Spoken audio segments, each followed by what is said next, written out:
अस्सलामु अलैकुम वरहमतुल्लाहि वबरकातुह। इन्नल हम्दलिल्लाह नहमदुहु व नस्तईनुहु व नस्तगफिरुह व नऊज़ु बिल्लाहि मिन शुरूरि अनफुसिना व मिन सय्यिआति अअमालिना। मन यहदिहिल्लाहु फला मुज़िल्ला लहु व मन युज़लिल्हु फला हादिय लहु व अशहदु अन ला इलाहा इल्लल्लाहु वहदहु ला शरीका लहु व अशहदु अन्न मुहम्मदन अब्दुहु व रसूलुहु अम्मा बअद। फ़इन्न खैरल हदीस किताबुल्लाह व खैरल हदी हदी मुहम्मदिन सल्लल्लाहु अलैहि वसल्लम व शर्रल उमूरि मुहदसातुहा व कुल्लु मुहदसतिन बिदअह व कुल्लु बिदअतिन ज़लालह व कुल्लु ज़लालतिन फिन्नार। फ़अऊज़ु बिल्लाहि अस्समीइल अलीम मिनश शैतानिर रजीम मिन हम्ज़िहि व नफ़्ख़िहि व नफ़्सिहि। बिस्मिल्लाहिर्रहमानिर्रहीम। इन तज्तनिबू कबाइर मा तुनहौना अन्हु नुकफ्फिर अन्कुम सय्यिआतिकुम व नुदखिलकुम मुदखलन करीमा। व क़ाल नबी सल्लल्लाहु अलैहि वसल्लम इज्तनिबुस सबअल मुबिक़ात। क़ील या रसूलल्लाह व मा हुन? क़ाल अश्शिर्कु बिल्लाह वस्सिह्र व क़त्लुन नफ़्सि अल्लती हर्रमल्लाहु इल्ला बिल हक़्क़। रवाहु मुस्लिम फ़ी किताबिल ईमान। रब्बि इश्रह ली सदरी व यस्सिर ली अमरी वहलुल उक़दतम मिन लिसानी यफ़क़हू क़ौली। रब्बि ज़िदनी इल्मा आमीन। अल्लाहुम्मा रब्बि ज़िदनी इल्मा आमीन। तमाम किस्म की तारीफ़ें उस रब के लिए जो हम सब का खालिक, मालिक, राज़िक़ और हाकिम है। उसी ने दुनिया बनाई, जहाँ बनाया, और इसी दुनिया के अंदर इंसानों को बसाया। इंसानों को बसाने के बाद इसी दुनिया के अंदर इंसानों के रहने सहने का बंदोबस्त किया। बेशुमार नेमतें इंसानों के फ़ायदे के लिए पैदा की। ज़मीन बनाई, ज़मीन को बिछाया, इसके अंदर मुख्तलिफ़ किस्म के नबातात और फल फ्रूट पैदा किए। आसमान को इंसानों के ताबे कर दिया, झुका दिया इंसानों के फ़ायदे के लिए। आसमानों से बारिशें बरसाईं ताकि इंसान इस बारिश के ज़रिए से बेशुमार नेमतें और फ़ायदे हासिल कर सके। ये रब की तारीफ़ है। और उसी रब ने हमारे अंदर से अपने नेक बंदों को नबी भी बनाया, रसूल भी बनाया। ये भी उसका बड़ा करम है। आखिर में प्यारे नबी मोहम्मद रसूलुल्लाह सल्लल्लाहु अलैहि वसल्लम को तमाम इंसानों के लिए जो क़यामत तक आएंगे रहमत बना के भेजा। दरूद व सलाम नाज़िम हो तमाम नबियों पर, ख़ास तौर से अल्लाह के आखिरी नबी प्यारे नबी जनाब मोहम्मद रसूलुल्लाह सल्लल्लाहु अलैहि वसल्लम पर अल्लाहुम्मा सल्लि व सल्लिम व बारिक अलैहि। सामईन, आज के इस 15 रोज़ा प्रोग्राम के अंदर आपके सामने कुछ अहम नसीहतें लेके हाजिर हुआ हूँ, इस नियत के साथ कि इंशाअल्लाह हम इन बातों को सुनेंगे और सुनने के बाद अपनी ज़िंदगी में लाएंगे, अमल भी करेंगे इंशाअल्लाह। अल्लाह रब्बुल आलमीन ने कुरान मजीद में इरशाद फरमाया, इन तज्तनिबू कबाइर मा तुनहौना अन्हु। अगर तुम उन बड़े बड़े गुनाहों से बचते रहोगे जिनसे तुम्हें मना किया गया है, रोका गया है। बड़ा गुनाह कहते किसे हैं? बड़ा गुनाह वो होता है जिस पे शरीयत ने इंसान को धमकियाँ दी हो, वार्निंग दी हो और जहन्नम के अज़ाब से डराया हो। अल्लाह ने कहा, अगर माँ बाप का कहना नहीं मानोगे जहन्नम के अंदर फेंक दूंगा। बड़ा गुनाह है। जो इंसान अपने पाजामे को, अपने तहबंद को, अपने पैंट को, किसी भी चीज़ को, कपड़े को टखनों से नीचे लटकाता है, हम उतने हिस्से को जहन्नम के अंदर आग में दहकाएंगे। बड़ा गुनाह है। तो जहाँ भी शरीयत ने इंसान को धमकाया, डराया, वो गुनाह कबीरा है। ख़बरदार नमाज छूटी तो हम जहन्नम के अंदर घसीटते हुए तुम्हें औंधे मुँह फेंक देंगे।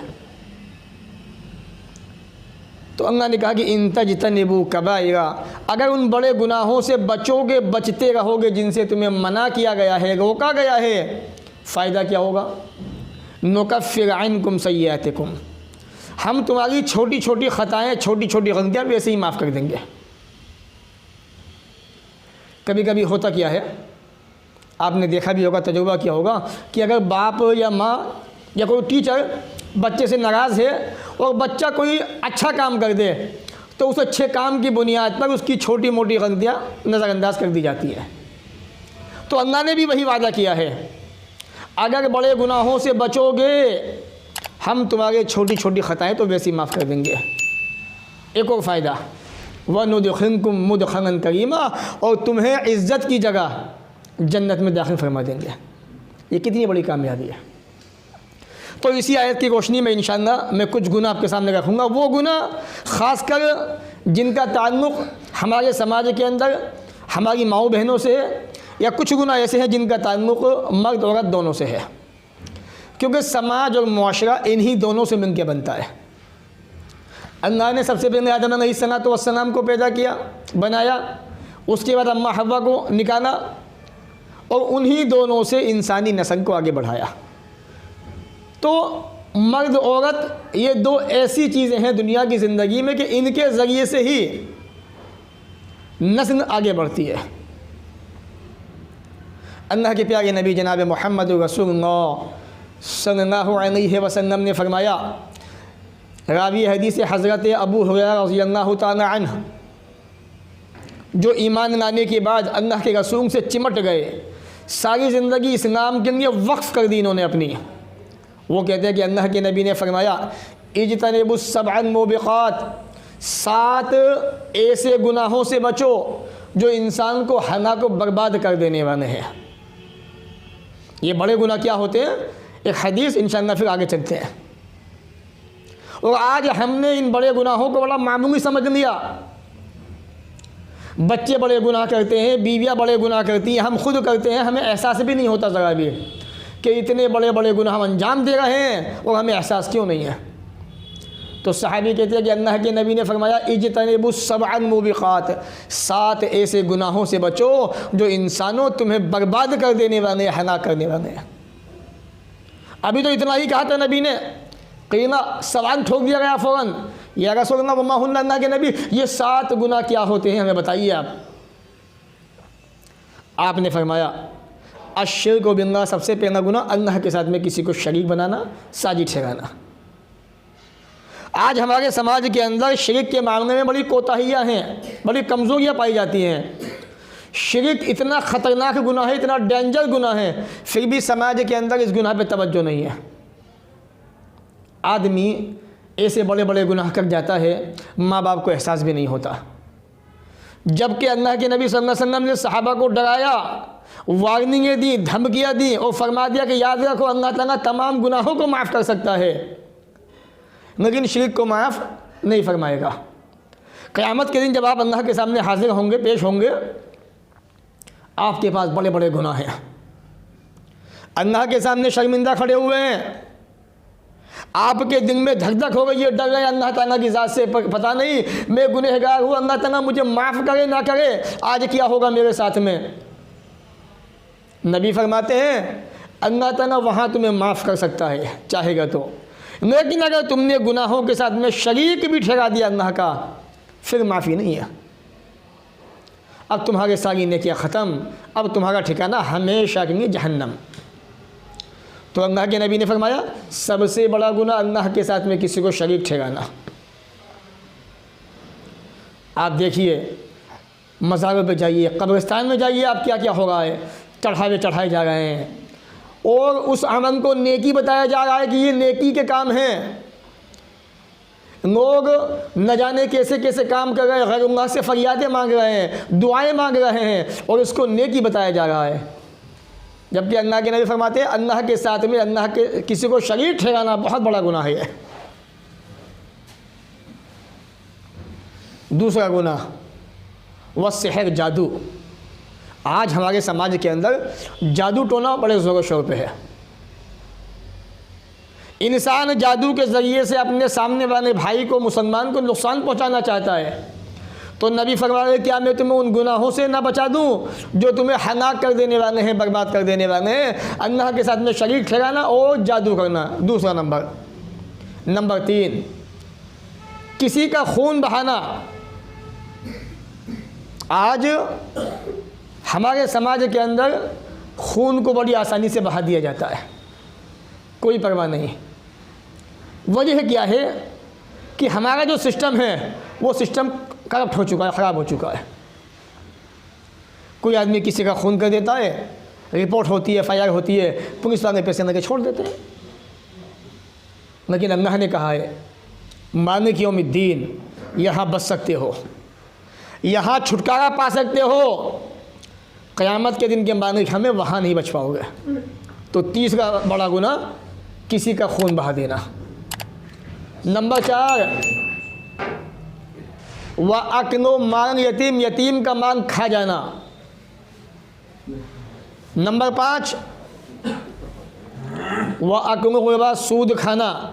ये वो बड़े बड़े गुनाह हैं जिन पे अल्लाह ने इंसानों को डराया, धमकाया, वईदें सुनाई हैं।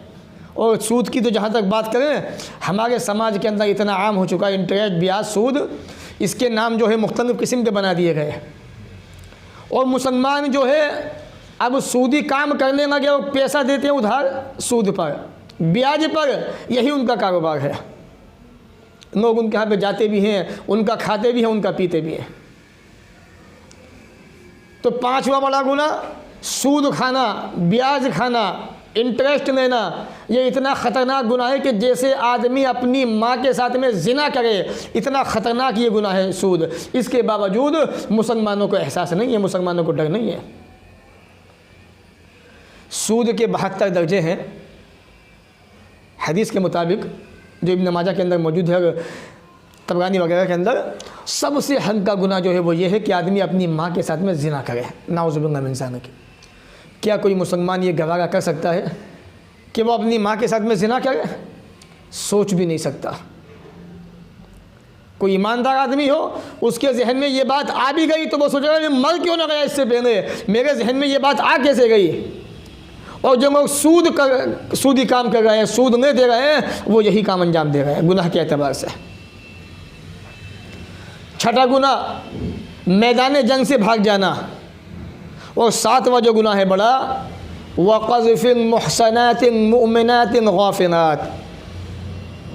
मुहसनात पाक दामन, मासूम, भोली भाली, मोमिना, ईमानदार औरतें, इन पे ज़िना की तहमत लगा देना कि फ़ना औरत वो तो ऐसी है, फ़ना, अगर फ़ना तो ऐसी है तुम्हें पता नहीं है। ये बातें औरतों में ज़्यादा होती हैं, मर्दों के अंदर भी ऐसा नहीं है, वो भी देख के किसी के शक शुबा में आके वो भी ऐसा कह देते हैं। लेकिन हमारी माओ बहनों के अंदर ये बातें ज़्यादा पाई जाती हैं कि फ़ना को देखो कितना इतराती है वो, इसकी बेटियां तो मुँह काले करती फिर गई हैं, ऐसा भी करती हैं, वैसा भी करती हैं, ये भी करती हैं। जब तक किसी को ना देखो अपनी आँखों से, तब तक किसी के बारे में कोई बात ना कहो। तो ये वो गुनाह जिन पे शरीयत ने धमकियाँ दी हैं, वार्निंगें दी हैं। इसलिए अल्लाह ने फरमाया इन तजतनिबू कबाइरा, अगर तुम बड़े बड़े गुनाहों से बचोगे तो हम तुम्हारी छोटी छोटी ख़ताएँ माफ़ कर देंगे। सबसे पहला मेरे मौजू का बड़ा गुनाह अत्तमाइम, तावीज़ गंडे करना। और बदकिस्मती से ये अमल, ये काम जो है जहाँ मर्दों में पाया जाता है उससे कहीं ज़्यादा हमारी माओ बहनों के अंदर पाया जाता है। तावीज़ गंडा ये एक ऐसा अमल है जिसे रसूल अकरम जनाब मोहम्मद रसूलुल्लाह सल्लल्लाहु अलैहि वसल्लम ने शिर्क या कुफ्र कहा है। आपने बड़े सख्त अल्फाजों के अंदर इससे रोका, मना किया। आज हमारे समाज के अंदर, मुआशरे के अंदर होता क्या है, अभी बच्चा नहीं हुआ, औरत हमल से है, परेशानी आई, दवा हुई, इलाज हुआ, पता चला किसी ने बताया कि इस पोजीशन के अंदर हवा का असर हो सकता है। जहन फेरा, हमारी माए बहनें सीधी गई मुफ्ती साहब के पास, एक तावीज़ बनवाया, या तो वो बाहू पे बांध दिया, या वो गर्दन में लटका दिया, या वो नाफ के नीचे रान पे, जान पे बांध दिया। कहा कि ऐसा करने से परेशानी नहीं होगी, दिक्कत नहीं होगी। ये किसने कहा? हमारी मस्जिद के मौलवी साहब ने या मुफ्ती साहब ने ऐसा कहा। तावीज़ दे दिया गया, बांध भी दिया गया। अब सुनिए अल्लाह के नबी क्या कहते हैं। जनाब मोहम्मद रसूलुल्लाह सल्लल्लाहु अलैहि वसल्लम हज़रत उक़बा इब्न आमिर रज़ी अल्लाह तआला अन्हु से रिवायत कहते हैं रसूल अकरम जनाब मोहम्मद रसूलुल्लाह सल्लल्लाहु अलैहि वसल्लम के पास एक जमात आई 10 आदमियों की। ये उक़बा इब्न आमिर सहाबी रसूल हैं, इन्होंने अपनी आँखों से अल्लाह के रसूल सल्लल्लाहु अलैहि वसल्लम को देखा।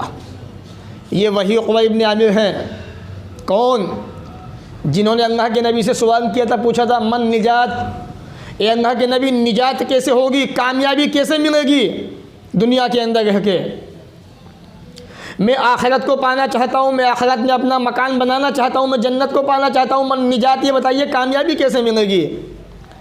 ये सहाबी कह रहे हैं। आज हमारे बच्चे पूछते हैं मौलाना साहब ऐसा नुस्खा बताइए कि कारोबार में तरक्की हो जाए, बरकतें हो जाए। अगर अल्लाह के बंदो जितना अल्लाह ने दिया है उस पर सब्र करो, शुक्र अदा करो। उनसे पूछो जिन पे ये भी नहीं है। तो उक़बा इब्न आमिर कहते हैं अल्लाह के नबी मन निजात, निजात क्या चीज़ है। तो आपने फरमाया अमसिक अलैका निसानका, ऐ मेरे प्यारे साहबी, अगर तू दुनिया की ज़िंदगी में कामयाब होना चाहता है, कामयाबी चाहता है, आखिरत के अंदर अपना घर बनाना चाहता है, जन्नत को पाना चाहता है, अमसिक अलैका निसानका, अपनी ज़बान को काबू में रखा कर। मेरे प्यारे साथियों, आज ये हमारी ज़बानें ही तो हैं जो हमें बर्बाद किए हुए हैं, जो हमें नुकसान पहुंचा रही हैं, हमें फितने के अंदर डाल रही हैं। औरतें बैठी हैं तो उनकी ज़बानें भी कैंची की तरह चल रही हैं, आदमी बैठे हुए हैं तो उनकी ज़बानें भी चल रही हैं। दुनिया के अंदर बसने वाले इंसानों की बातें ज़बान के ज़रिए से हो रही हैं, ग़ीबतें भी हो रही हैं, चुगलियाँ भी हो रही हैं। सहाबी ने कहा अल्लाह के नबी निजात कैसे होगी। तो आपने फरमाया अमसिक अलैका निसानका, ऐ मेरे प्यारे साथी अपनी ज़बान को काबू में रख, निजात तुझे मिल जाएगी।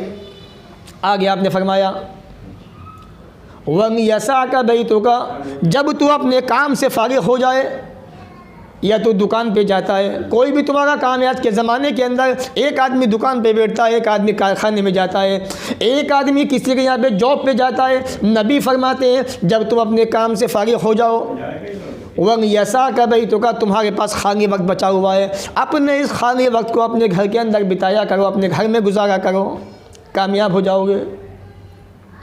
वब की अना खतीअत का, अगर तुमसे गुनाह हो जाए, अगर तुमसे गलतियाँ हो जाएं तो अपने उन गुनाहों पर रोते रहा करो, अल्लाह से माफ़िया मांगा करो, निजात हो जाएगी। ये वही उक़बा इब्न आमिर कहते हैं अल्लाह के नबी के बाद 10 आदमी आए और जब वो 10 आदमी आए तो उन्होंने 10 आदमियों ने अल्लाह के नबी से बेअत की। बेअत क्या होती है? हथेली से हथेली को मिला देना, सीधे हाथ की हथेली से सीधे हाथ की हथेली को मिलाना, मुसाफा करना। उन्होंने अल्लाह के नबी से बेअत की। 9 आदमियों ने, अल्लाह 10 ने, रसूल अकरम ने 9 आदमी से बेअत की। साहबी कहते हैं फ़बाया तिसअतन, अल्लाह के नबी ने 9 से बेअत की। व अमसका अन वाहिद, और एक आदमी से अपने हाथ को रोक लिया, एक आदमी से बेअत नहीं की। सहाबा कहते हैं ए अल्लाह के नबी, ये जमात जो आपके पास आई हुई है, आपने इनके अंदर से 9 आदमी से तो बेअत की, लेकिन एक आदमी से बेअत नहीं की। ए अल्लाह के नबी बताइए, हम जानना चाहते हैं कि आपने 9 आदमी से मुसाफा किया, बेअत की, लेकिन एक आदमी से आपने मुसाफा नहीं किया, एक आदमी की बेअत नहीं ली। ए अल्लाह के नबी वजह क्या है, सबब क्या है, ये बताइए आप हमें। सहाबी कहते अल्लाह के नबी ने फरमाया इन्ना अलैहि तमीमतन, और मेरे प्यारे साथियों इसने तावीज़ पहना हुआ है, तावीज़ बांधा हुआ है, मैंने इससे बेअत नहीं की। मेरे भाइयों, आज हमारे समाज के अंदर छोटे छोटे बच्चे, मासूम से बच्चे, जिन्हें अभी अम्मा कहना भी नहीं आता, अब्बा कहना भी नहीं आता, अभी तो उन्हें कुछ भी नहीं पता दुनिया की ज़िंदगी के बारे में। पैदा होने के बाद ही उसके काना टीका माथे पे लगा दिया जाता है, आँखों के ऊपर, भौं के पास, और उसको तावीज़ पहना दिया जाता है, और ये कह दिया जाता है कि ये तावीज़ से मुसीबतों से बचाने वाला है, परेशानियों से बचाने वाला है। नबी फरमाते हैं इन्ना अलैहि तमीमतन, मैंने उससे बेअत नहीं की क्योंकि उसने तावीज़ पहना हुआ था। फ़अदख़ल यदहु, अल्लाह के नबी ने अपने हाथ को दाखिल किया, आगे बढ़ाया, फ़क़तअहा, उसके तावीज़ को काटा, या उस आदमी ने अपना तावीज़ काट दिया। फ़बाया, तो अल्लाह के नबी जनाब मोहम्मद रसूलुल्लाह सल्लल्लाहु अलैहि वसल्लम ने उस आदमी से बेअत की। आप अंदाज़ा कीजिए, ये तावीज़ इतनी ख़तरनाक चीज़ है कि अल्लाह के नबी ने उस हाथ से उस आदमी से मुसाफा करना गवारा नहीं किया जिसने तावीज़ बांधा हुआ था। आज हमारे यहाँ घर घर के अंदर तावीज़ मौजूद है। चेचक का तावीज़ अलग, बुखार का तावीज़ अलग, कोई दूसरी परेशानी है उसका तावीज़ अलग, मुख्तलिफ़ किस्म के तावीज़ बने हुए हैं। अफसोस तो ये होता है कि तावीज़ देने वाले अपने मस्जिद के मौलवी, मस्जिद के इमाम हैं, यहाँ पे अफसोस होता है। आगे अल्लाह के नबी ने फरमाया, मन अन्नक़ तमीमतन फ़क़द अशरक, जिसने तावीज़ को पहना, तावीज़ लटकाया, गर्दन में धागा बांधा, हाथ में कड़ा पहना, कुछ भी पहना, फ़क़द अशरक, उसने अल्लाह के साथ में शरीक ठहरा दिया। क्यों? शरीक कैसे हो गया, शरीक क्यों हो गया? ये इसको समझिए आप। एक आदमी को अल्लाह से डरना चाहिए। एक आदमी अगर वो बीमार होता है, मुसीबत में आता है, तो किसको पुकारेगा? अल्लाह की ज़ात को, अल्लाह ताला को। अल्लाह ने फरमाया, अगर अल्लाह ताला किसी को मुसीबत में डाल दे तो अल्लाह के सिवा कोई नहीं जो उसको मुसीबत से बचाए, छुटकारा दे। तो एक आदमी या एक बच्चा या एक औरत जब तावीज़ पहनती है तो उसका ये अक़ीदा होता है, अब ये तावीज़ मुझे मुसीबत से बचाएगा, मुझे परेशानी से बचाएगा, मुझे बुखार नहीं होगा, अब ये चेचक जो मेरे जिस्म पे आ चुकी अब ये नहीं होगी, या मैंने तावीज़ पहन लिया अब तमाम की तमाम हवाएं ख़त्म। ये अक़ीदा बन जाता है। इसलिए अल्लाह के नबी ने कहा कि मन अन्नक़ तमीमतन फ़क़द अशरक, जिसने तावीज़ लटका लिया, जिसने तावीज़ पहन लिया, उसने शिरक किया। एक और वाक़या देखिए, अल्लाह के प्यारे नबी जनाब मोहम्मद रसूलुल्लाह सल्लल्लाहु अलैहि वसल्लम सहाबा के साथ में, हदीस मुस्नद अहमद के अंदर मौजूद है। नबी अकरम जा रहे हैं, आप चले जा रहे हैं, सहाबा भी आपके साथ में। अचानक एक आदमी से मुलाकात होती है। उस आदमी ने अपने उल्टे हाथ के अंदर एक कड़ा पहना हुआ है, पीतल का कड़ा। रसूल अकरम ने देखा, ऐ मेरे प्यारे साथी, मेरे प्यारे भाई, ये तूने क्या पहना हुआ है?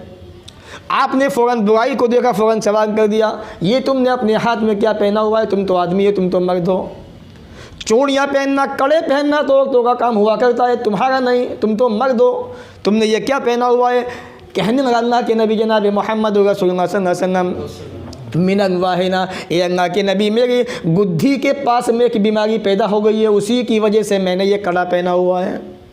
मेरे भाई, ये उसी तरह से जिस तरह हमारी आँखों में दाने निकला करते हैं और दाने निकलने के बाद हम अपने अंगूठे के अंदर धागा बांध लिया करते हैं, कहते हैं कि धागा बांधने से ये दाना ठीक हो जाता है।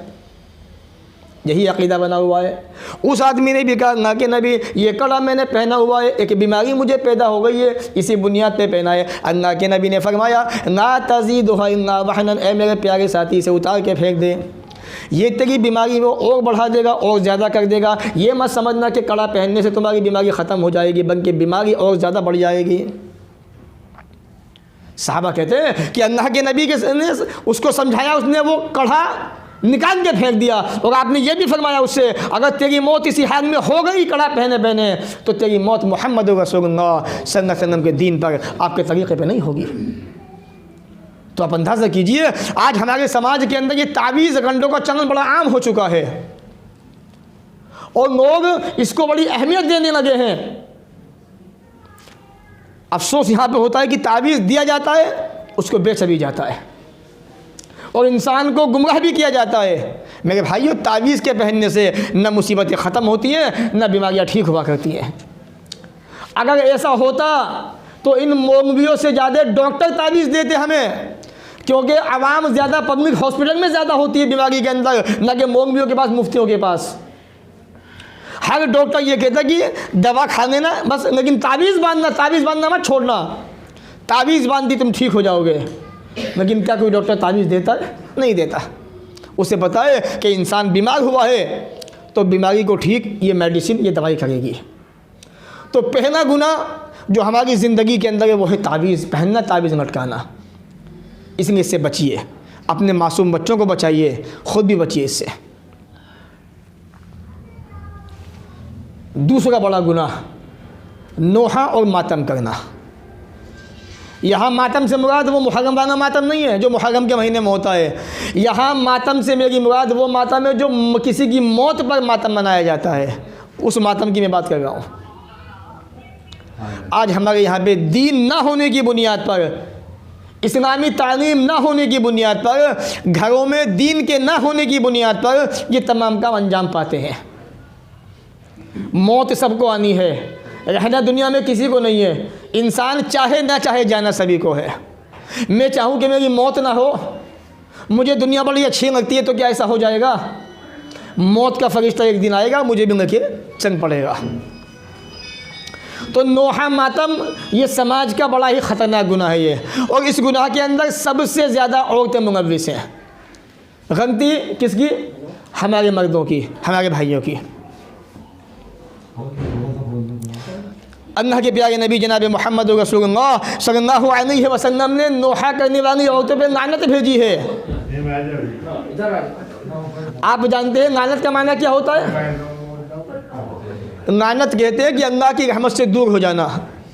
एक तो घर में वैसे अल्लाह की रहमतें नहीं है, रातों रात टीवी चलते हैं, रातों रात मोबाइल फ़ोन चलते हैं, उस पर गाने सुने जाते हैं, न जाने कैसी कैसी खुराफातें देखी जाती है। रहमतें ख़त्म हो चुकी वैसी ऑटोमेटिक। अब कुछ ज़रिया बचा था अल्लाह की रहमतों के आने का, वो भी ख़त्म हो गया। तो ये नोहा और मातम ये बड़ी ख़तरनाक गुनाह है, बड़ा ख़तरनाक, बहुत ही डेंजर जिसे कहते हैं। अल्लाह के प्यारे नबी जनाब मोहम्मद रसूलुल्लाह सल्लल्लाहु अलैहि वसल्लम ने फरमाया, नाना रसूलुल्लाह अन खामिशा वजहा, रसूल अकरम ने अपना चेहरा नोचने वाली औरतों पर, वशाक़ जैबहा, अपना गिरेबान फाड़ने वाली औरतों पर। मेरे भाइयों, घर के अंदर पता चला किसी की तबीयत ख़राब थी, डॉक्टरों ने जवाब दे दिया, कहा कि बचना बहुत मुश्किल है, रोया पीटी हो गई, जबकि होना क्या चाहिए था? उस मरने वाले के पास बैठते, उसको सबक दिलाते, उसको हिम्मत दिलाते, उसकी ज़बान से कलमा ला इलाहा इल्लल्लाह कहलवाते। सब भूल गए, इतना गम, इतना फ़िक्र हो गई उसकी कि हमसे जुदा होने वाला है, हमसे रुखसत होने वाला है, हमें छोड़ के जाने वाला है। मेरे भाइयों, जब वो दुनिया की ज़िंदगी में सही सलामत था, कोई पूछने वाला नहीं था।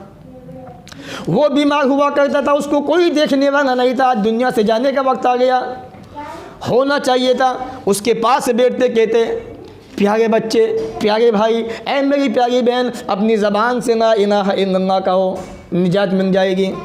ये किसी को पता नहीं है। मदरसे के अंदर खबर भेज दी, बच्चों को भेज दीजिए, मौत का वक्त करीब आ चुका है, यासीन शरीफ पढ़वानी है। मेरे भाई ये यासीन शरीफ पढ़ाई जाती है। क्यों मेरे भाई, क्या बात है? कहा कि ताकि इसकी मौत आसानी से हो जाए, वो आसानी से निकल जाए, इसलिए यासीन शरीफ पढ़वाई जा रही है। बहुत बढ़िया मेरे भाइयों, जिस इंसान की ज़िंदगी की तुम्हें अल्लाह से दुआएं करनी चाहिए, जिसकी ज़िंदगी की अल्लाह से लंबी ज़िंदगी की उम्मीदें बांधनी चाहिए, और अल्लाह से दुआ करना चाहिए, परवरदिगार इसको ज़िंदगी दे, नेक ज़िंदगी दे, ये अल्लाह इसको हमारे बीच देर तक कायम रख। वहाँ यासीन के ज़रिए से उसकी रूह को ज़बरदस्ती निकलवाया जा रहा है। ये समाज का मेरे भाइयों आलम हो चुका है। बच्चे मंगवाए गए, यासीन पढ़वाई जा रही है, इंतज़ार इसकी रूह कब्ज़ हो। जैसे उसकी मौत का वक्त करीब आता है, रूह निकलती है, मेरे भाइयों घर के अंदर चीखों पुकार शुरू हो जाती है। अल्लाह के नबी जनाब मोहम्मद रसूलुल्लाह सल्लल्लाहु अलैहि वसल्लम फरमाते हैं, नाना रसूलुल्लाह अन खामिशत वजहा, जो औरत घर के अंदर अपने चेहरों पे तमाचे मारती है, नोहा करती है, मातम करती है किसी की वफ़ात पर, किसी की मौत पर, आगे आप फरमाते हैं, और ज़माने जाहिलियत की तरह पुकारती है, चीख चीख के रोती है, बयान करके रोती है, अरे मेरा जाने वाला चल गया, हाय मुझे छोड़ के चला गया, ये तो ऐसा था, ये तो वैसा था, ये बातें करती हैं। मेरे भाइयों, अल्लाह के नबी फरमाते हैं, ऐसी औरतों पे अल्लाह की लानत है। हमारे भाई तमाशा देखते रहते खड़े हुए, कोई समझाता है कि मेरे भाई गम का वक्त है, बड़े गमगीन हो गए ये, इन्हें रोने दो, कोई बात नहीं है, चीखने चिल्लाने दो। जबकि अल्लाह के नबी फरमाते हैं जनाब मोहम्मद रसूलुल्लाह सल्लल्लाहु अलैहि वसल्लम, ऐसे मजमे पे ऐसी औरतें पे अल्लाह की लानतें बरसती हैं। हमें समझाना चाहिए था। अल्लाह की कसम मेरे भाइयों, मौतें हमने भी देखी हैं, हमने भी अपनों को अपने सामने जुदा होते हुए देखा है, अपनी आँखों के सामने अपने वालिद को जाते हुए देखा, अपनी माँ को जाते हुए देखा। रब काबा की कसम है, उस रब की कसम जिसने ज़मीन व आसमान को बनाया, इंसानों तुम्हें दुनिया के अंदर बसाया, जब मेरे वालिद का इंतकाल हुआ, घर के लोग रोना चाहते थे, मैंने कह दिया खबरदार किसी के मुँह से आवाज़ ना निकल जाए, अल्लाह की कसम जाके तहक़ीक़ कीजिए, पता कीजिए। मैंने ख़बरदार किसी के मुँह से आवाज़ नहीं आनी चाहिए। जाने वाला जा चुका, जिसे जाना था हमें भी जाना है। गम करना है कितना कीजिए, आंसू बहाने, आंखों से खूब आंसू बहाइए, लेकिन आवाज़ किसी की नहीं आनी चाहिए। आज हमें यही फ़िक्र पैदा करने की ज़रूरत है। इंतकाल हो गया, माएँ बहनें चीख रही हैं, चिल्ला रही हैं, कोई रोकने वाला नहीं, कोई मना करने वाला नहीं। आइए मैं आपको एक वाक़या बताता हूँ। अल्लाह के प्यारे नबी जनाब मोहम्मद रसूलुल्लाह सल्लल्लाहु अलैहि वसल्लम के साहबी हज़रत अबू मूसा रज़ियल्लाहु तआला अन्हु, इनकी तबीयत ख़राब हुई। जैसे तबीयत इनकी ख़राब होती है, अचानक ही बेहोश पड़ जाते हैं। इनकी बीवियाँ चीखने चिल्लाने लगती हैं, नोहा करने लगती हैं, मातम करने लगती हैं, ये क्या हो गया। अचानक इनको होश आता है, मालूम होता है कि मेरी बीवी ने ऐसा काम किया। फ़ौरन कहा, मेरी प्यारी बीवी, जब मेरी तबीयत ख़राब हुई थी, जब मैं परेशान हुआ था, तुमने ये बात कही थी। याद रखो, अल्लाह के नबी ने फरमाया, मैं ऐसी औरत से बरी हूँ जो किसी के इंतकाल पर नोहा करती है, मातम करती है, चीख पुकार करती है। मेरे भाइयों, आज हमारे समाज के अंदर यही होता है। मौत होती है, लोग चीखने चिल्लाने लगते हैं, पुकारे करते हैं, कोई रोकने वाला नहीं, कोई समझाने वाला नहीं। आज हमें इस पर तवज्जो की ज़रूरत है। आप नहीं जानते, आपके होते हुए हमारी माएँ बहनें कितना बड़ा गुनाह कर रही हैं। हमें उनको समझाने की ज़रूरत है, बताने की ज़रूरत है कि इस्लाम के अंदर मरने वाले के ऊपर रोना धोना मना है, चीख कर चिल्ला कर। आप रोइए, आंसू बहाइए, इससे मना नहीं है। अल्लाह के रसूल के प्यारे बेटे इब्राहीम अभी 18 महीने के थे। सही बुखारी किताबुल कसब उठा के देखिए आप, इंतकाल हो गया। रसूल अकरम की गोद में आपके बेटे इब्राहीम हैं, आपकी आंखों से आंसू बह रहे हैं। सहाबा, या रसूलल्लाह ये क्या, आप भी रोए? कहा कि हाँ मेरे प्यारे साथियों, ये गम के आंसू है जो मेरी आंखों से आ रहे हैं। दिल रोता है और आंखें आंसू जाहिर करती हैं, ये बुरी चीज़ नहीं है। ये तो रहमत के आंसू हैं जो एक बेटे की मोहब्बत पर बाप की आंखों से निकल गए हैं। चीख के चिल्ला के बयान करके रोना शरीयत ने इससे मना के, इससे रोका है। तो दूसरा बड़ा गुनाह जो हमारे समाज में होता है वो ये कि मरने वाले के ऊपर चीख के चिल्ला के रोया जाता है और बयान किया जाता है। इस चीज़ को रसूल अकरम ने इसे सख्ती से मना किया है। आप रोए, खूब आंसू बहाएं, इससे मना नहीं है। इसलिए अल्लाह के नबी ने फरमाया सल्लल्लाहु अलैहि वसल्लम, नहीं समिन्ना, उसका हमसे कोई ताल्लुक़ नहीं, कोई वास्ता नहीं। किसका वास्ता नहीं, किसका ताल्लुक़ नहीं। आगे देखिए आप, मंजरा बन खुदूदा, जो अपने चेहरों पे तमाचे मारे। मौत पे ऐसा ही होता है, हाय ये क्या हो गया, हमें छोड़ के चला गया। वशक्कन जुयूबा, जो अपने गिरबान को फाड़ने, औरतों को होश नहीं रहता कि हम कहाँ हैं, सर पे दुपट्टा भी कहाँ गया पता नहीं है उनको, बेपर्दा वो हो जाती हैं। और हमारे मर्द हजरात देखते रहते हैं, उन्हें फ़िक्र नहीं होती कि उनको हम समझाएं, बताएं या उनकी इज्जत को ढांपें। वदआ बिदावन जाहिलिया, जिस तरह रसूल अकरम के ज़माने से पहले जाहिल लोग रोया करते थे, पुकारा करते थे, जो ऐसी पुकारती हैं आज होते हैं, उन पे उनका रसूल अकरम से कोई ताल्लुक़ नहीं, कोई वास्ता नहीं है। तो आज हमें अपने अंदर इन प्रोग्रामों के ज़रिए से दीन को लाने की ज़रूरत है। सही दीन क्या है, सही बात क्या है, उसे हम अपनाएं, उसको हम लाएं। जनाब मोहम्मद रसूलुल्लाह सल्लल्लाहु अलैहि वसल्लम ने हमें क्या बताया, क्या सिखाया, उसको हम देखें। तीसरी चीज़ जो हमारी माओ बहनों के अंदर पाई जाती है वो है नमाज से दूरी। हमारे मर्दों के अंदर तो है ही, हमारी माओ बहनों के अंदर भी ये चीज़ पाई जाती है। अजान हो गई, नमाज की फ़िक्र नहीं, नमाज की परवाह नहीं, चाहा तो पढ़ा, चाहा तो छोड़ दिया। और नमाज के ऊपर जो लोग जुमा पढ़ते होंगे जानते होंगे, सबसे ज़्यादा तवज्जो मैं अपने भाइयों की नमाज़ पे दिलाता हूँ। शायद कोई सा जुमा ऐसा हो जिसके अंदर मैं ये इशारा न देता हूँ नमाज के ताल्लुक़ से कि मेरे भाइयों नमाज पढ़ा करो, नमाज किसी हद में माफ़ नहीं है।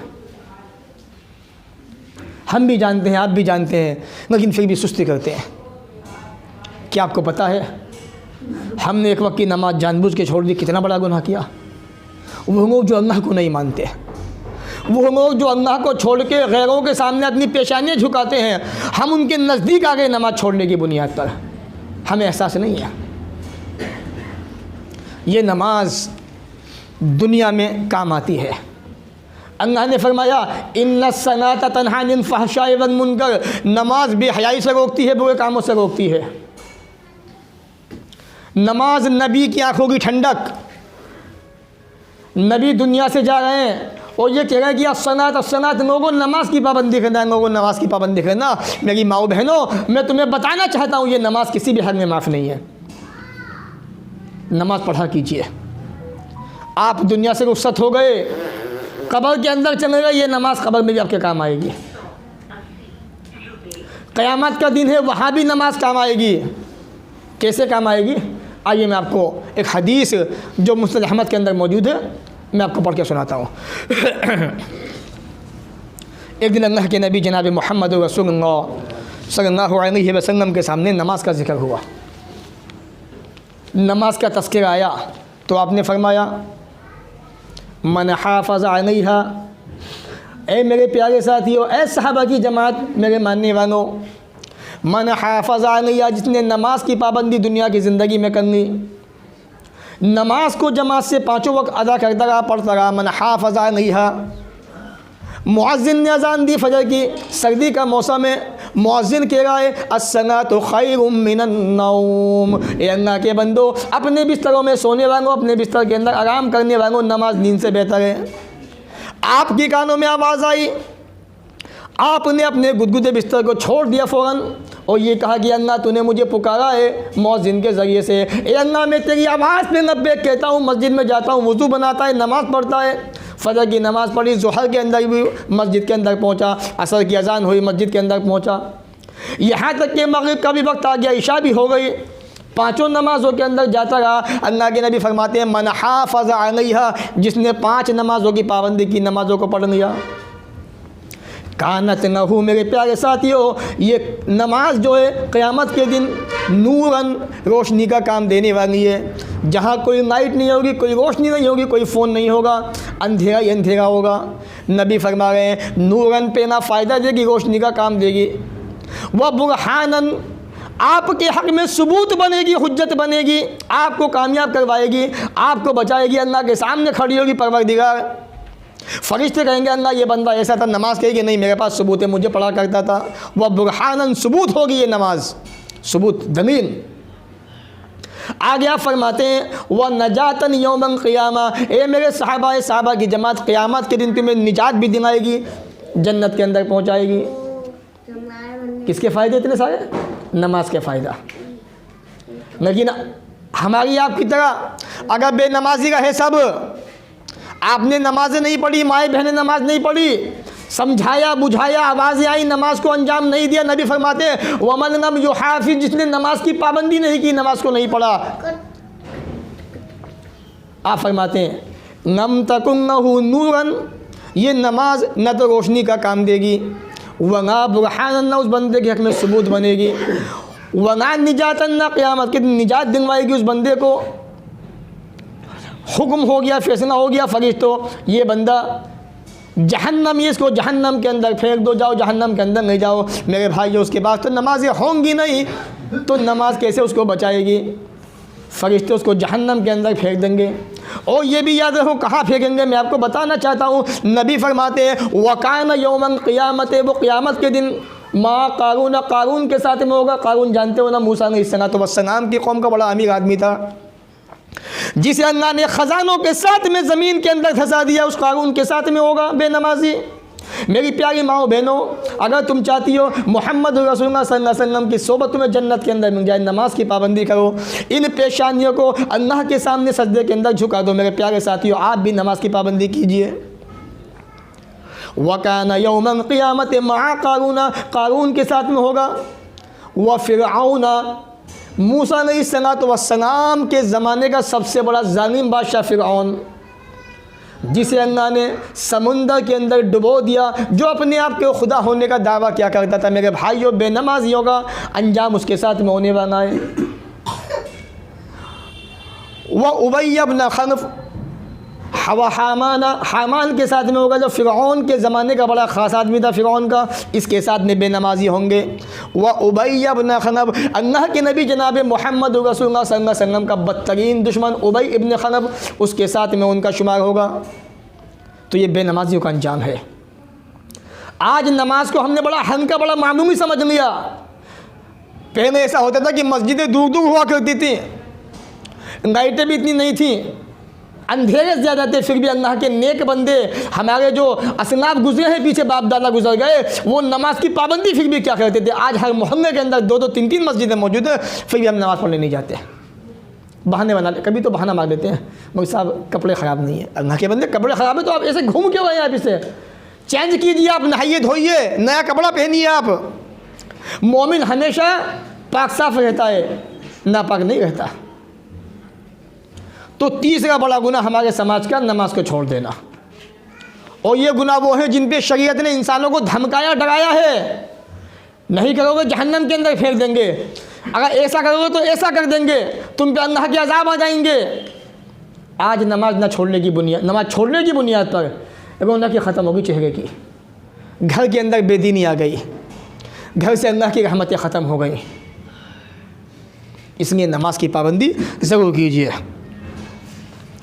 चौथा बड़ा ख़तरनाक गुनाह जो बदकिस्मती से हमारे समाज का बड़ा नासूर बन चुका है, ग़ीबत, चुगली। बड़ा मज़ा आता है इंसानों को। मेरे भाइयों, ये ग़ीबत, ये चुगली कितनी ख़तरनाक चीज़ है। आइयो बस 2 हदीस के ज़रिए मैं आपको बताऊंगा इंशाअल्लाह, फिर आगे चलूँगा। बस शर्त ये है कि काश ये बातें आपके जहन और दिमाग में, दिल और दिमाग में उतर जाएँ, बस आप इन पे अमल करने वाले बन जाएं, आप इन बातों को ज़िंदगी में लाएं। इससे बड़ी खुशनसीबी की बात कुछ नहीं है। तो ग़ीबत चौथा ख़तरनाक गुनाह जो औरतों के अंदर तो है ही, मर्दों के अंदर भी आ चुका है एक ज़माने से। अल्लाह ने फरमाया कुरान मजीद के अंदर, सूरह हुजुरात के अंदर, सूरह नंबर 49 आयत नंबर 12 के अंदर, वला यग़्तब बाज़ुकुम बाज़ा, तुम में से कोई किसी की ग़ीबत ना करे, न मर्द मर्द की, न मर्द औरतों की, न औरतें औरतों की, न औरतें मर्दों की। कोई किसी की ग़ीबत ना करे। क्या तुम में से कोई इस बात को पसंद करता है कि अपने मरे हुए भाई का गोश्त खाए? कर सकते हो? हरगिज़ नहीं। तो ग़ीबत इतना संगीन जुर्म है। अब 2 हदीस के ज़रिए मैं आपको समझाना चाहता हूँ ये ग़ीबत होती क्या है और कितनी मामूली सी ग़ीबत, और उसका अंजाम देखिए, गुनाह देखिए कितना ख़तरनाक। अल्लाह के नबी जनाब मोहम्मद रसूलुल्लाह सल्लल्लाहु अलैहि वसल्लम की चहेती प्यारी बीवी कौन थी? हज़रत खदीजा के बाद अम्मी आयशा रज़ियल्लाहु तआला अन्हा। ज़ालिमों ने जिनको भी नहीं छोड़ा, आप पे भी तहमतें लगाई। रसूल अकरम के ज़माने में ज़िना की तहमत आप पे लगी, रसूल को बड़ी तकलीफ़ हुई, लेकिन अल्लाह ने आसमान से आयशा के पाक दामन होने का ऐलान किया। ए मोहम्मद रसूलुल्लाह सल्लल्लाहु अलैहि वसल्लम, आपकी प्यारी बीवी आयशा पवित्र है, पाक दामन है, ये नापाक नहीं है। अल्लाह ने आसमान से ऐलान किया, कुरान मजीद की आयतें नाज़िल कर दी आसमान से, 1 नहीं 10 आयतें आयशा रज़ियल्लाहु तआला अन्हा के बारे में। वो आयशा जो रसूल को सबसे पसंदीदा थी, जिनके बिस्तर पे जिब्राईल अमीन आया करते थे वही लेके, वो अम्मी आयशा रावी हदीस है, हदीस को बयान करती है। देखिए महज इतनी सी बात थी बस, और नबी ने क्या कहा? वान आयशा रज़ियल्लाहु तआला अन्हा क़ालत, अम्मा आयशा से रिवायतें कहती हैं, कुन्तु, एक दफ़ा ऐसा हुआ मैंने अल्लाह के नबी से कह दिया, हस्बुकी मिन सफ़ियत कज़ा व कज़ा, ए अल्लाह के नबी, आपकी जो रिश्तेदार है सफ़िया, या आपकी बीवी जो हैं, ए अल्लाह के नबी ये सफ़िया जो हैं, इनके बारे में कहा कि हस्बो की कज़ा व कज़ा, ऐसा ऐसा काफ़ी है इनके बारे में। आयशा कहना चाहती थी अल्लाह के नबी इनका कद छोटा है। ए अल्लाह के नबी ये तो नाते कद की है, इनका कद छोटा है। अल्लाह के नबी बस इतना आयशा ने कहा था रज़ियल्लाहु तआला अन्हा ने, हस्बो की मिन सफ़ियत कज़ा व कज़ा, ए अल्लाह के नबी हज़रत सफ़िया का कद जो छोटा है, ताने के तौर पर यह बात कही थी, ताने क़सीरा यानी छोटा कद है। क्या कहा? हज़रत सफ़िया छोटे कद की है, इतना कहा था। नबी ने क्या कहा? ए आयशा लक़द कुंती कलेमा, ए आयशा तुमने ऐसी बात कही है, ऐसी बात कह डाली सफ़िया के बारे में। लक़द कुंती कलेमतन, आयशा तुमने ऐसी बात कही है, नौ मुज़ियत बेमा इन बहर न मज़जतु, ऐ मेरी प्यारी बीवी, तूने जो बात कही है, अल्लाह की कसम अगर तेरी बात को मैं समंदर के पानी में डाल दूँ, अगर तेरी बात को समंदर के पानी के अंदर फेंक दूँ, डाल दूँ, समंदर का तमाम पानी कड़वा हो जाए। अंदाज़ा कीजिए ये ग़ीबत क्या चीज़ है। इतनी सी बात पर बस नबी ने क्या कहा कि आयशा, तुमने सफ़िया को कहा कि छोटे कद की ताने के तौर पे ये बात अगर समुंदर में डाल दी जाए तो समंदर का पानी कड़वा हो जाए तुम्हारी इतनी सी बात पे, हम तो क्या क्या कह देते हैं, न जाने कैसी कैसी बातें कहा करते हैं। तो ज़रा सोचिए उनका गुनाह क्या होगा, अंजाम क्या होगा। आइए को रिवायत ग़ीबत और चुगली करने वालों की। रसूल अकरम को मिराज हुई, बड़ा मशहूर वाक़या है। जब आप मक्का से बैतुल मक़दिस वहाँ नबियों को नमाज़ पढ़ाई, आसमानों की सैर हुई, किसको? हमारे प्यारे नबी जनाब मोहम्मद रसूलुल्लाह सल्लल्लाहु अलैहि वसल्लम को। पहले आसमान पे पहुँचे, हज़रत आदम अलैहिस्सलाम से मुलाकात हुई, दूसरे पे पहुँचे, तीसरे पे, यहाँ तक कि सातवें आसमान पे भी पहुँचे, इब्राहीम अलैहिस्सलाम से मुलाकात हुई। रास्ते में अल्लाह के नबी जनाब मोहम्मद रसूलुल्लाह सल्लल्लाहु अलैहि वसल्लम ने मुख्तलिफ़ किस्म के वाक़यात देखे। मेरे भाइयों, नबी जब वाक़यात को देखते थे दिल पसीज जाता था, खौफज़दा हो जाया करते थे। आपने कुछ लोगों को देखा, सहाबी कहते हैं लम्मा और जबी, नबी फरमाते हैं जब मुझे आसमानों की सैर हुई, जब मुझे आसमानों पे ले जाया गया, मगर तो बेकौमिन, मेरा गुज़र ऐसे लोगों के पास से हुआ, नहुम अज़फ़ारुम मिन नुहासिन, मेरे प्यारे साथियों, उनके नाखून तांबे के बने हुए थे। किसके नाखून थे? तांबे के नाखून।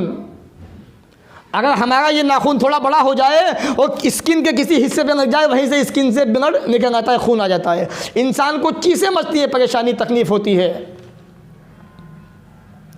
नबी कहते मुझे मिराज हुई, मैंने कुछ लोगों को देखा, नहुम अज़फ़ारुम मिन नुहासिन, उनके नाखून तांबे के बने हुए हैं, उन तांबे के नाखून से यख़मिशूना वजूहहुम व सुदूरहुम, मेरे प्यारे साथी अल्लाह के नबी देख रहे हैं, उन तांबे के नाखून से वो अपने चेहरों को नोच रहे हैं, अपने सीनों को नोच रहे हैं।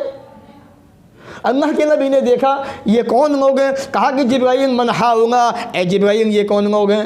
ए जिब्राइल ये कौन लोग हैं मेरी उम्मत के जो अपने चेहरों से, अपने हाथों से चेहरे को नोच रहे हैं, सीने को भी नोच रहे हैं? सवाल कर रहे हैं जिब्राइल अमीन से। अल्लाह के प्यारे नबी जनाब मोहम्मद रसूलुल्लाह सल्लल्लाहु अलैहि वसल्लम ने पूछा, जिब्राइल कहते हैं हाउना इन्नज़ीना याकुलूना लुहूमन नास, ए अल्लाह के नबी ये आपकी उम्मत के वो लोग हैं जो दुनिया के अंदर लोगों का गोश्त खाया करते थे, इंसानों का गोश्त खाया करते थे, यानी ग़ीबतें क्या करते थे। व यक़ऊन फ़ी आराज़िहिम, और लोगों की इज़्ज़त से खिलवाड़ क्या करते थे, लोगों की इज़्ज़त को उतारा करते थे। अंदाज़ा कीजिए आप, ये ग़ीबत इतना संगीन जुर्म है कि जो लोग दुनिया में ग़ीबतें करते हैं, हमारी माएँ बहनें भी बहुत करती हैं और हमारे भाई भी आजकल ज़्यादा करने लगे, तो जो लोग ग़ीबतें करते हुए दुनिया से चले गए जाएंगे, वो क़यामत के दिन जो है अपने चेहरों को, अपने सीनों को तांबे के नाखून से सज़ा देंगे, अज़ाब देंगे।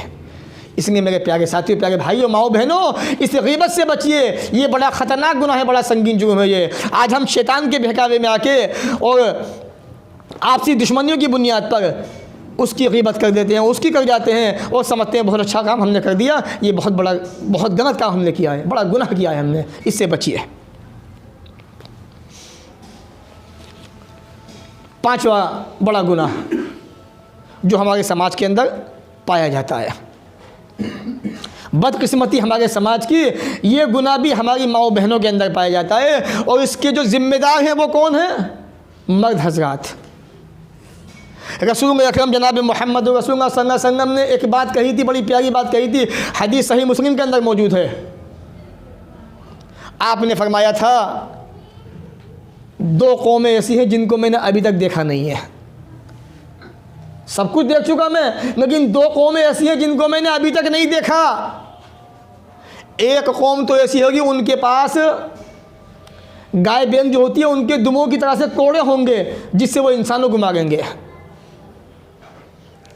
आगे आप फरमाते हैं दूसरी किस्म व निसाउन, और मेरे प्यारे साहबा एक ज़माना ऐसा आने वाला, ऐसा भी आएगा, कुछ औरतें होंगी आज तो अक्सर ऐसा हो रहा है, वह निसाउन कासियातुन कपड़े पहने होंगी, आरियातुन कपड़े पहनने के बावजूद उनके जिस्म दिखाई दे होंगे, नंगी होंगी वो। मेरे प्यारे साथियों, बताना क्या है, मुझसे बेहतर आप जानते हैं। हम तो अपनी ज़िंदगी मस्जिद में बिताया करते हैं ज़्यादातर, या कहीं काम से जाना हुआ तो चले गए। आप समाज में रहते हैं, बाहर रहते हैं, शादी ब्याहों के अंदर रहते हैं। अल्लाह की कसम, आज हमारी बच्चे स्कूल भी जाती है तो ऐसे लिबास पहन के जाती है कि उनका ऊपर से लेकर नीचे तक का सारा बदन दिखाई देता है। मेरे प्यारे साथियों, यही वो किसी में जिसके बारे में नबी ने कहा था, मेरे साहबा, मैंने अभी ऐसी कौम को देखा नहीं है जो कौम आने वाली है। निसाउन औरतें होंगी, कासियातुन कपड़े पहने होंगी, आरियातुन कपड़े पहनने के बावजूद नंगी होंगी, उनके जिस्म दिखाई दे रहे होंगे। माइनातुन, ऐसे कपड़े पहनने के बाद मर्दों की तरफ माइल होंगी, मर्दों को देखेंगी तो उनकी तरफ झुकेंगी। मुमीनातुन, कपड़ा ऐसा पहने होंगी, उनको देखकर मर्द भी उनकी तरफ झुकेंगे। और यहीं से ज़िनाकारी की शुरुआत होती है, इब्तिदा होती है, आगाज़ होता है।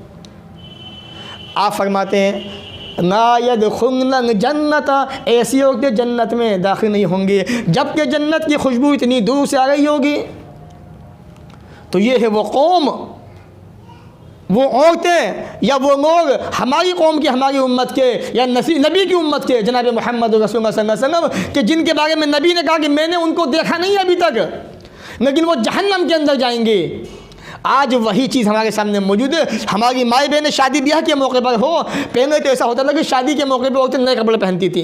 अब तो रोज़ाना का मामूल बन चुका है। जो बच्चियां जॉब पे जाती हैं, काम पे जाती हैं, कंपनियों में जॉब कर रही हैं, और उनके लिबास देखिए, जीन्स होता है, टी शर्ट होती है, जिस्म का एक एक हिस्सा उनका नज़र आता है। तो नबी ने इनके बारे में ही कहा था, मैंने उनको देखा नहीं है। जब ये आएंगी दुनिया के अंदर, कपड़े पहनेंगी, पहनने के बावजूद नंगी होंगी, माइल होंगी मर्दों की तरफ, उनको खींचेंगी अपनी तरफ, और ये जन्नत में नहीं जाएंगी जबकि जन्नत की खुशबू इतनी दूर से आ गई होगी। तो ये भी बड़ा संगीन गुनाह है, बड़ा ख़तरनाक जुर्म है जो हमारे समाज के अंदर हुआ है। इसलिए मेरे प्यारे साथियों, मैं अक्सर कहता हूँ, अगर शादी करनी हो, ब्याह करना हो, अपने बच्चे के लिए ऐसी बच्ची लाइए जो दीनदार हो, नेक हो, बापर्दा हो, पर्दा करने वाली हो, वरना बेगैरते बेहया तो बहुत सारी मिल जाएंगी आपको समाज के अंदर। और एक बात ध्यान रखिए, बात आगे तो कह देता हूँ, अगर शादी करना भी चाहते हो किसी बच्ची से तो उसके पैसों को मत देखो, वरना सीने पे चढ़ के बैठ जाएगी बच्चे के। वो दीनदार ना हो तो बच्चे की बात मानेगी, इताअत भी करेगी, फरमाबरदारी करेगी, उसको खुश भी रखेगी, और दुनिया की ज़िंदगी में उसके काम भी आएगी अगर दीनदार होगी तो।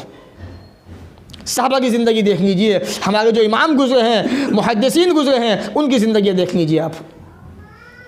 तो ये पांचवा ख़तरनाक गुनाह, संगीन गुनाह। अब आखिर में एक गुनाह जिक्र करने के बाद मैं कुछ जिम्मेदारियां वालिदैन की क्या है इंशाअल्लाह बताऊंगा, बात को ख़त्म करूंगा। गैरुल्लाह की कसम खाना, छठा गुनाह। आज हमारे समाज के अंदर बात बात पे कसम खाई जाती है, तेरी कसम, उसकी कसम, फना की कसम, माँ की कसम, बाप की कसम। भाइयों, ये दुरुस्त नहीं है, ये गलत है, ये बचना चाहिए इससे। तेरे सर की कसम, अम्मा की कसम, अब्बा की कसम, यही होगा हमारे दुनिया की ज़िंदगी के अंदर। ना हम समझाते हैं ना बताते हैं। समझाना भी चाहिए, बताना भी चाहिए बच्चों को। माँ बाप बच्चों को ये वो चीज़ है कि यहीं से बच्चा सीखता सिखाता है। बच्चे की पहचान होती है कि बच्चे को माँ बाप ने कितना अदब सिखाया, कितनी तमीज़ सिखाई, बच्चे की बोलचाल से मालूम होता है। आज हमारे बच्चों को कुछ नहीं आता सिवाय गानियों के, बदतमीज़ी बातों के, गानों के, कुछ नहीं आता। बहरहाल, तो नबी ने फरमाया, मन हनफ़ बिग़ैरिल्लाह, जिसने अल्लाह के अलावा किसी और की कसम खाई, फ़क़द कफ़र औ अशरक, उसने कुफ्र किया या शिरक किया। इतना बड़ा गुनाह है अल्लाह के अलावा किसी की कसम खाना। तो कसम जब भी खानी हो, पहली बात तो खाइए मत, आप क्यों खा रहे हैं? जब कोई आदमी आपकी बात को ना माने, यकीन ना करे आपकी बात का, तब कसम खाए कि अल्लाह की कसम नहीं, ऐसा नहीं, ऐसे है, मैं आपको यकीन दिलाता हूँ कसम खा के, तब कसम खाएं। और आज बात बात पे कसम, माँ की कसम, अच्छा दोस्त है, अम्मी की कसम खा, अब्बू की कसम खा, अच्छा सर की कसम खा अपने। इन्हें समझाइए बच्चों को, अल्लाह के अलावा किसी की कसम खाना जायज़ नहीं है इस्लाम के अंदर। अल्लाह ताला चाहे जिसकी खा कसम, हमारे लिए आपके लिए अल्लाह के अलावा किसी की कसम खाना जायज़ नहीं है। तो ये है 6 वो गुनाह जो समाज के अंदर पनप रहे, बेशुमार गुनाह हैं, यूँ तो हज़ारों गुनाह हैं जो हमारे समाज में हो रहे हैं, लेकिन ये गुनाह वो हैं जो आए दिन हमारे समाज में आते रहते, रिपीट होते रहते हैं। तो इसलिए हमारी जिम्मेदारी है हम इनको याद रखें, माएँ बहनें भी याद रखें और इन गुनाहों से बचें, अपने आप को बचाएं, बच्चियों को भी बचाएं। अब वालिदैन की जिम्मेदारी क्या है, अब इसको समझ लें।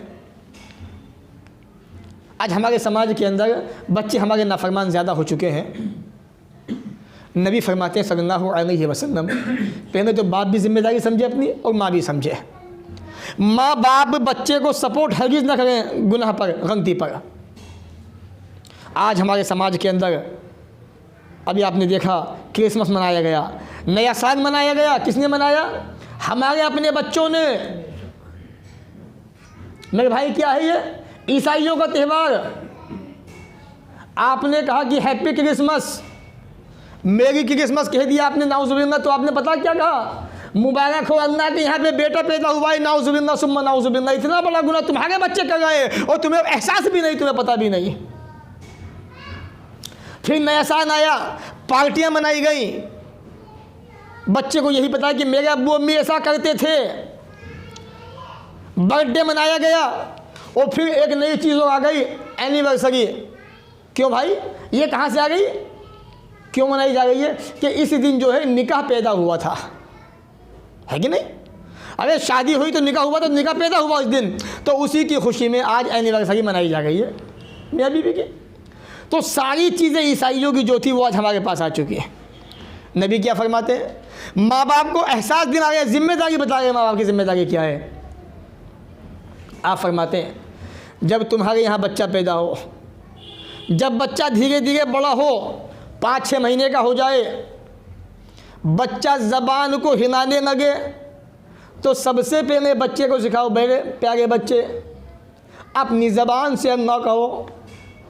बच्चे को ये सिखाइए कि बच्चा ज़बान से अल्लाह का नाम ले, अल्लाह को याद करे। और जब बच्चा थोड़ा बड़ा हो, 1 साल गुजर जाए, बच्चे की ज़बान टूट जाए, बच्चा ज़बान से बोलने लगे, अल्लाह के नबी फरमाते हैं बच्चे को सिखाओ ला इलाहा इल्लल्लाह मुहम्मदुर रसूलुल्लाह, ये सिखाइए आप। आज हमारे बच्चे हट्टे कट्टे हो गए, 10 साल के हो गए, 12 साल के हो गए, नौजवान भी हो गए, उन्हें कलमा तौहीद भी याद नहीं, कलमा शहादत भी याद नहीं। आप पूछिए बच्चियों से, बच्चों से, मेरे प्यारे बच्चे कलमा शहादत किसे कहते हैं? बताइए, बच्चा मुँह देखेगा। बताइए उनको अशहदु अल्ला इलाहा इल्लल्लाह वहदहु ला शरीका लहु व अशहदु अन्ना मुहम्मदन अब्दुहु व रसूलुहु। ये बच्चों को सिखाइए। आज क्या सिखाते हैं? गाने सिखाते हैं, गाने सिखाते हैं बच्चों को। बच्चा रोया, माँ ने कहा मैं किचन में हूँ बेटी, बच्चे के हाथ में फ़ोन दे दे, स्मार्टफोन, और यूट्यूब लगा दे जरा। बच्चा चुप, तस्वीर देख के।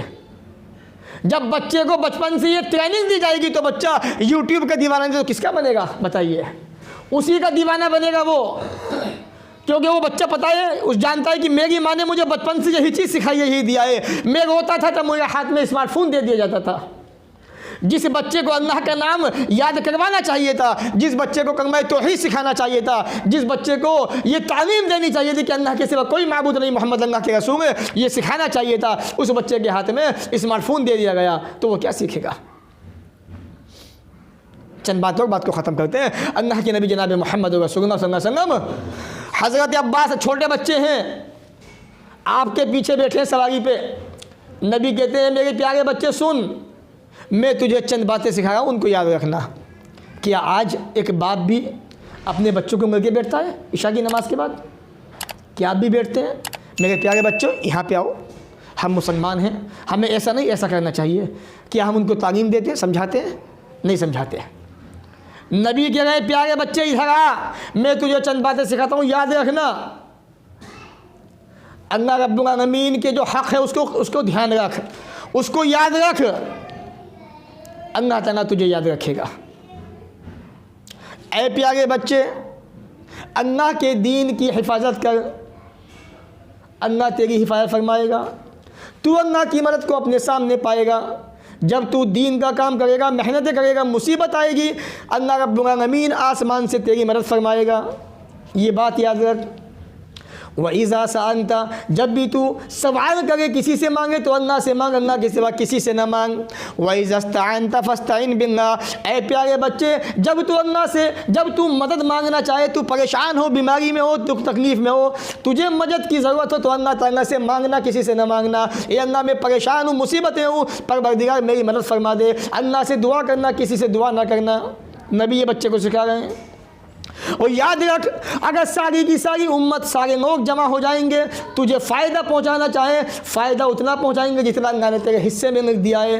और यही लोग तुझे नुकसान पहुंचाना चाहे, नुकसान नहीं पहुंचा पाएंगे मगर उतना जितना अल्लाह ने तेरे हिस्से में लिख दिया है। नुकसान भी उतना पहुंचाएंगे जितना लिखा हुआ है, नफ़ा भी उतना पहुंचाएंगे जितना तेरी तकदीर में लिखा हुआ है। तो नबी बच्चे को ये सिखा रहे हैं कि दीन क्या है, तौहीद क्या है, ईमान क्या है। हमें भी सिखाना चाहिए, बताना चाहिए। आज ये हमारी जिम्मेदारी है।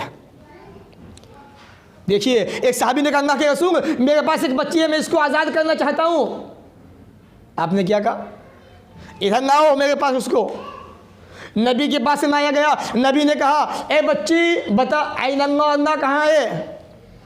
आज हमारे जो बच्चे छोटे छोटे हैं, ये 8 साल के, 10 साल के, 12 साल के, या छोटे बच्चे 5-5 साल के, इनसे पूछिए ऐन अल्लाह, अल्लाह कहाँ है? तो क्या कहेंगे? अल्लाह हर जगह मौजूद है। यही जवाब देंगे मेरे भाइयों। अल्लाह ताला अपनी ज़ात के एतबार से, वजूद के एतबार से अर्श पे है। कुरान पढ़िए, अपने इल्म के एतबार से हर जगह मौजूद है। उसका इल्म सारी दुनिया को घेरे हुए है। ऐसा गुस्सी पढ़िए। तो बच्चा कहेगा अल्लाह हर जगह नहीं, अल्लाह हर जगह नहीं है। अल्लाह आसमानों में अर्श के ऊपर है। उसका इल्म सबको घेरे हुए है। वो जानता है हम जितने बैठे हुए हैं, आपके दिल में क्या वसवसे उठ रहे हैं, मेरे दिल में क्या वसवसे है, आप क्या सोच रहे हैं, सब के बारे में जानता है। उसका इल्म जानता है। तो नबी ने कहा, ऐ बच्ची ऐन अल्लाह, अल्लाह कहाँ है? तो बच्ची छोटी थी। क़ालत, हाथ उठाया ऐसे, फिस्समा, आसमानों के अंदर। नबी से कहा, अल्लाह के नबी ने कहा, साहबी इन्नहा मुमिना, ये मोमिना बच्ची है, इसको आज़ाद कर दे। साहबी ने उसको आज़ाद कर दिया। तो देखिए, उस ज़माने के छोटे छोटे बच्चे भी कैसे दीनदार हुआ करते थे। उन्हें भी ये पता होता था कि अल्लाह ताला कहाँ मौजूद है, अल्लाह की ज़ात कहाँ है। तो हम बच्चों को सिखाएं, अल्लाह का नाम सिखाएं, कलमा तौहीद सिखाएं, कलमा शहादत सिखाएं, और दीन को आहिस्ता आहिस्ता इन बच्चों के सीनों के अंदर, दिलों के अंदर मतलब अच्छी तरह से उतारें, ताकि ये बच्चे दीनदार बने, नेक बने और हमारी बात मानने वाले बन जाएं। ये थी चंद बातें प्रोग्राम के ताल्लुक़ से। परवरदिगार, हमने यहाँ बैठ के जो बातें सुनी, ये अल्लाह उन पर अमल करने वाला बना दे। परवरदिगार, हमें इसी तरह से अपने घरों के अंदर दीनी माहौल कायम करने वाला बना दे। ये अल्लाह दीन पर अमल करने वाला बना दे। परवरदिगार, हमारी माओ बहनों के अंदर भी दीन की मोहब्बत पैदा फरमा दे, दीन का शौक़ पैदा फरमा दे। ये अल्लाह हमारे नौजवान बच्चे बच्चियों के अंदर भी दीन की मोहब्बत पैदा फरमा दे। अल्लाह नमाजी बना दे, दीनदार बना दे, एक बना दे, नेक बना दे। परवरदिगार, सीनों के अंदर मोहब्बत कायम फरमा दे। ये अल्लाह हम पे जो मुसीबतें आई हुई हैं, परेशानियाँ आई हुई हैं, अल्लाह इन परेशानियों को दूर फरमा दे। परवरदिगार, लॉकडाउन के बाद से बड़ी दिक्कतें, मुसीबतें हमारे सामने हैं। ये अल्लाह जो परेशानियाँ, जिस किस्म की परेशानियाँ हैं, अल्लाह तू जानता है, हमसे बेहतर जानता है। ये अल्लाह इन तमाम परेशानियों को दूर फरमा दे। परवरदिगार, हमें नमाज का जमात से पढ़ने वाला बना दे। ये अल्लाह कुरान को पढ़ने वाला बना, कुरान को समझने वाला बना। ये अल्लाह दीनदार बना, नेक बना। परवरदिगार, माओ बहनों के अंदर भी ये दीन की दौलत, ये दीन की जो नेमतें हैं, ये अल्लाह इनको पैदा फरमा दे। ये अल्लाह उनको भी नमाजी बना दे, दीनदार बना दे, नेक बना दे। परवरदिगार, गुनाहों से महफूज फरमा दे। ये अल्लाह हमारे भाई जो हैं, ये अल्लाह इनसे जो कोताहियाँ हो गई अब तक, अल्लाह उन कोताहियों को माफ़ फरमा दे। ये अल्लाह जो गुनाह जाने अनजाने में हो गए, अल्लाह उनको माफ़ फरमा दे। परवरदिगार, तेरे सिवा कोई नहीं जो गुनाहों को माफ़ कर सके। अल्लाह हम तुझसे अपने गुनाहों की माफ़िया मांगते हैं। ये अल्लाह अपने दामन को फैलाते हैं। परवरदिगार, हमारे गुनाहों को माफ़ कर दे, हमारे गुनाहों को बख्श दे। ये अल्लाह हम पे रहम फरमा दे। ये अल्लाह हमारे हक़ पे रहम फरमा दे। अल्लाह हमें गुनाहों से पाक साफ़ कर दे। ये अल्लाह हमारी ये छोटी मोटी इबादतें जो हो गई हैं, अल्लाह इनको कबूल फरमा दे। परवरदिगार, यहाँ बैठकर जो हमने ये प्रोग्राम सुना, ये दीन की बातें सुनी, अल्लाह इनको कबूल फरमा दे। ये अल्लाह जो लोग यहाँ शरीक हुए, शामिल हुए, अल्लाह उनको हिदायत दे, अल्लाह उनको नेक बना दे। अल्लाह उनको यहाँ बैठने को कबूल फरमा दे, उनके सुनने को कबूल फरमा दे। ये अल्लाह जिन्होंने ये प्रोग्राम करवाया, अल्लाह उनके करवाने के कबूल फरमा दे। अल्लाह उनको आगे दुनिया की ज़िंदगी में और ज़्यादा तो ये तरक्की दे, ये तौफीक दे कि आगे वो प्रोग्राम करवाते रहें, दीनी माहौल घर में बनाते रहें और इसी तरह से लोगों को दीन की बातें सुनाते रहें। ये अल्लाह उनको ऐसा बना दे। अल्लाह हम तमाम मुसलमानों के अंदर मोहब्बत कायम फरमा दे। ये अल्लाह सीनों के अंदर से नफ़रत को ख़त्म कर दे, हसद को निकाल दे। ये अल्लाह माओ बहनों को भी मोहब्बतें पैदा करने वाला बना दे, उनके सीनों के अंदर भी मोहब्बत कायम फरमा दे।